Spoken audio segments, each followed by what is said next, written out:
What's going on, everybody? We're here with K-Dub. He's working on Tim's 58, doing a few body mods that Tim wanted. Nothing too complicated. Nothing too crazy. Child's play for you. What you got going on? You want to walk us through a little bit of what you've been doing? Yeah, I can. I mean, you've been doing a lot since you've been doing quite a bit since the last video. Yeah, I've been working. So back here, there's a couple of things he wanted to get rid of. He wanted to smooth it out, and yeah, it's going to make a huge difference once you get that on there. So he just wanted it nice and clean, and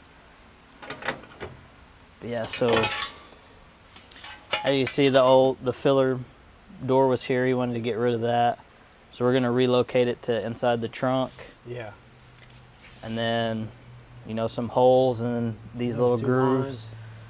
So kind of what you were thinking was, it's a much cleaner look just to do it in one piece like you're doing. Yeah, it'll just be nice and clean once I'm done. Yeah. Just doing a whole piece. Because with the way these are, if I just come in here and fill this with weld, I can't hammer on it. So if it caved in, it's caved in. Yeah. And we don't want to pave and cave, so. No caving allowed.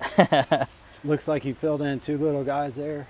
Yeah, I got some little things filled in there.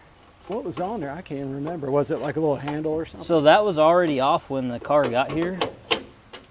So I'm not 100% sure.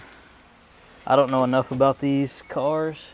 So for people that don't know, you're throwing that on with Cleco, and then that'll kind of give you an idea of where you're going to cut and then weld that piece into the body. Yeah, so these just hold it into place. And say if I needed to do a tweak, when I come back, it goes in the exact same spot every time. That's nice. So that's really nice.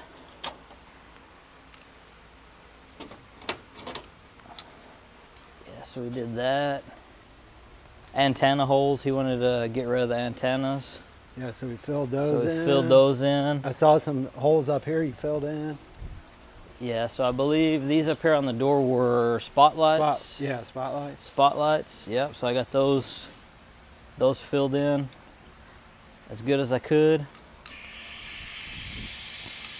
And then I don't know, I don't think we've made another video since you got your tunnel done. So this is a trans tunnel, drive shaft tunnel. Nice and marinara hand up right now. It needs to be cleaned, but got some heavy marinara sauce on yeah, extra. And then you had to do quite a bit of fabrication because this was originally a bench seat car, right? Yeah, so it had a bench seat in it, and he wanted, I believe these are still Impala seats.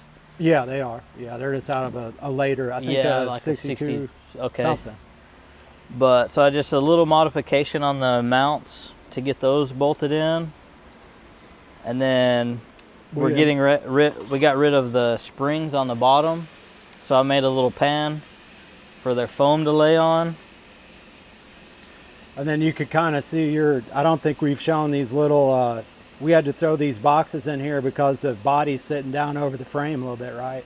Yeah, so the frame actually is sitting right in those. Because the 58 was designed for the X-frame. It had an X-frame, yep. So we got all that finished up, all the floors welded up. You guys can see we've got all the dash pieces out of the dash. K-Dub's got the shifter mocked up in there.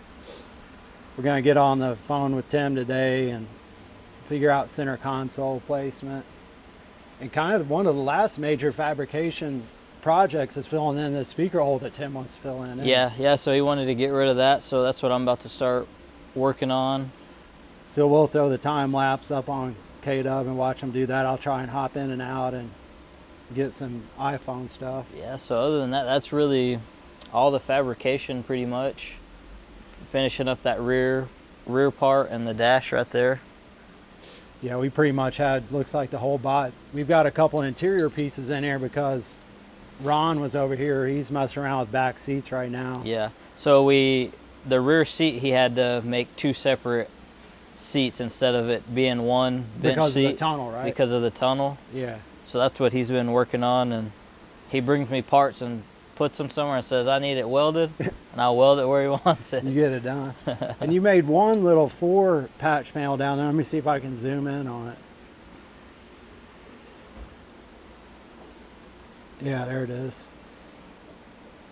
Yeah, there's just a little bit of rot right there. A little bit of rot there, yeah. So I got that filled in.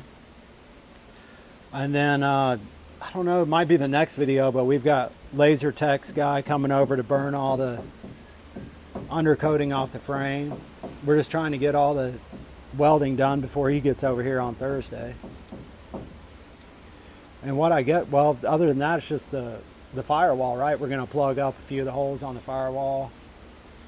And that's about it, I think. Yeah, that'll be pretty much it on the fabrication, and because we're not mounting air conditioner or none of that stuff, so it's just keeping what was in it. And other than that, just mechanical, plumbing, wiring, and paint. Moving pretty quick. It's moving really quick, so hopefully it stays that way. Yeah, maybe we shouldn't have said that. We jinx it, man. Yeah. Don't forget to like and subscribe. Now, back to the video. What you got going on, Ron? You messing around with the back? K-Dub and I were just talking about the back seats. Yeah, I had to split the back seat because of the transmission tunnel, or the drive shaft tunnel. So I'm just getting this ready for K-Dub to weld this front plate in, which actually holds this in so it'll come out. It just holds it in place when it's upholstered. Now, you had to modify that, what do you call that, inner structure? Springs? Yeah, the spring part of the seat had to be modified. Had to cut it in half and then bend it and modify the frame slightly so it works as independent units. Yeah. Along with the original back. What's your nickname going to be? Calico Ron? We can call you Calico Ron. We were talking about his hair. No. We were talking about his hair the other day. Yeah, because it's like all different colors. Like a calico cat. So where are you going to, after you get this done, Ron, will you just put foam on there and then? Yeah, I'm going to burlap the springs, and then we're going to put some foam on the seat. Yeah. And then lay the back in and draw out the pattern so we can start foaming it up. Now and then we're going to do the same to the front seats. We had to put a pan in to get it lower so the viewing height out the windshield is correct. And so we'll foam up the seat, and we'll basically do the same as the back. We'll foam it up. We'll draw our center lines and find out what the pattern is going to be on the seats and the backs, and then just start getting it ready to cover and pattern. Now, are you going to have to modify the back at all, or is that going to be one piece, you think? The back is over here. It's already ready to go. Slightly modified. Basically just put a curve on the bottom to accommodate the The little bit of the tunnel there? Yeah, so it clears. Other than that, it's all original. Cool. Well, we'll let you get back to work.